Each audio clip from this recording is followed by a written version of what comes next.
Hello mga katsimay kung mga OFW, huwag kayong matatakot mag-for good guys sa Pilipinas. Uwi na po tayo.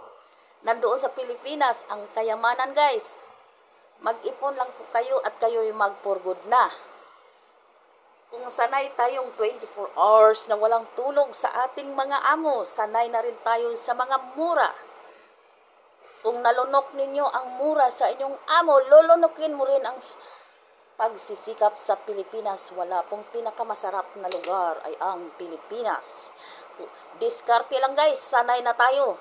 Bilang chimay, kachimay po, huwag po kayong matakot mag-for good sa Pilipinas. Nandoon po sa Pilipinas ang tunay na kayamanan. Kung nakaya natin ang 24 hours bilang chimay, kayanin din natin sa Pilipinas at sa atin lahat ang posisyon. Entrepreneur, empleyado sa sarili mong negosyo, chimay, kargador, cleaner, lahat. Sayo na po lahat na posisyon, kaya mag-ipon-ipon na po kayo bilang puhunan sa Pilipinas. Sabi ni Chinkitan, ang formula na tama ay ang dagdag bawas. Dagdag hanap buhay, dagdag kita at bawasan ang expenses. Umuwi na po kayo mga katsimay kung OFW. Mag-for good na po tayo.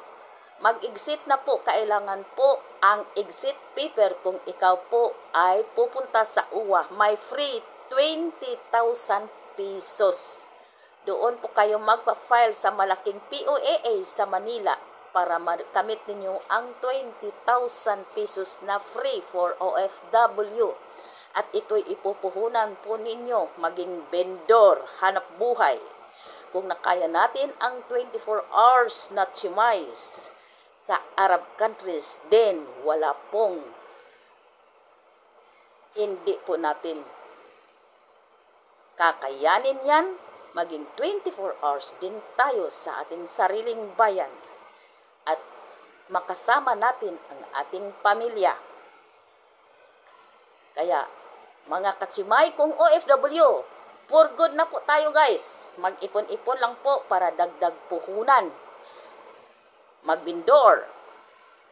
Lahat. Kung si Sarah, yumaman, bilang kamukha din natin na tsimay, na Tagalogait, ngayon, super milyonaryo na. Nag-umpisa po siya magtinda ng manok, isda, lahat nag-manicure, pedicure, hanggang naging empleyado at pinagsabay niya ang negosyo. Bakit? Yumaman siya. Kaya gagayahin natin. Let's go mga katsimay ko. Umuwi na sa Pilipinas. Maghanap buhay. Okay guys, good afternoon. Uuwi na po tayo mag-for good. Hanap buhay, chimay, manager, lahat, kargador, cleaner.